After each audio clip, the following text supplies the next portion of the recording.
You know, we spend all of this time talking about these, elegant wines, these pretty wines, these wines that are sensual. We don't really ever talk about wild wines. And, let me tell you, this is crazy wild.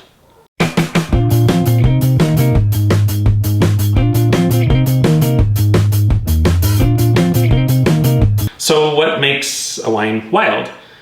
Well, think about Bordeaux, right? Or Napa Valley cabs. Those wines can be elegant and we use phrases like bold and smooth. Wild wine is the complete antithesis. These are, this wine in particular is from a region called Minervois, which is in the southeast part of France. This is a blend, 80% Mourvèdre, 20% Syrah.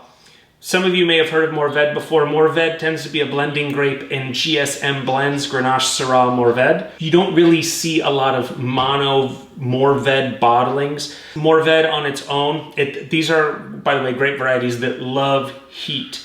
We tend to think of wines that are grown in super warm areas. They tend to have very high alcohol. They tend to be very jammy. They tend to be very homogeneous. They're boring. Cabernet Sauvignon, Grenache, Syrah, all of these grape varieties can be grown in warm weather, but they lose their character. They just kind of get flabby.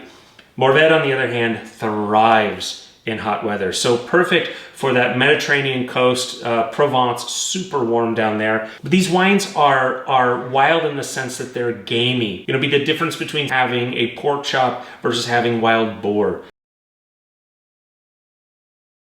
There is this irony, almost bloody-like quality to it.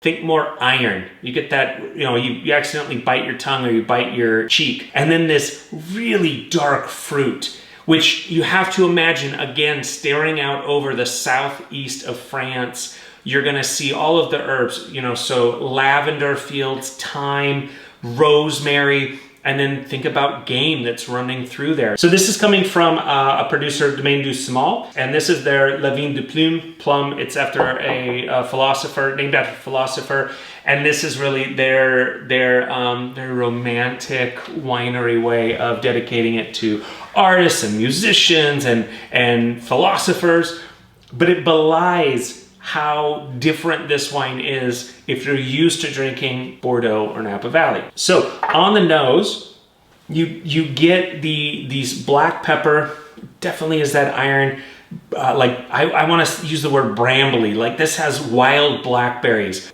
stuff that you have to forage for. And what's really crazy too, and I keep finding these, I'm so excited, but this is a biodynamic wine. I will say this, I just popped this open, but I've had a couple bottles now. Highly recommend letting this sit open for like 20 to 30 minutes. Pour out a little bit of a glass and try it, and then leave that glass, pour it out in 30 minutes, pour another glass out, and the side by side, wild. It'll almost be like two different wines, yet the same.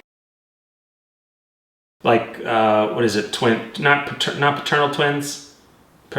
I can't remember, but they're twins. They're the same, but they're different.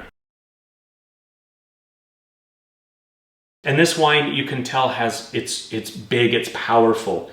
On the palate, holy crap. Yeah, like I want a huge ass piece of meat off the grill right now, so bad. This wine has that warming sensation. Let's see, alcohol content is not gonna be, 14%, which is not crazy high, but this is a wintertime wine. This is a cool weather wine. This makes me, I want a fire going, I want friends over, I want like big, rich, hearty steak or wild boar, whatever meat that you can throw at it. Lamb too would also be really great with this.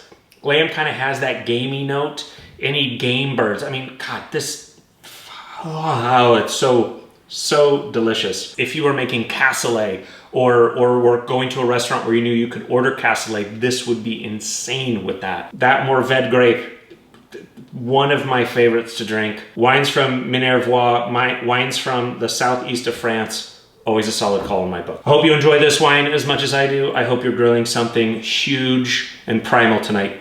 Cheers.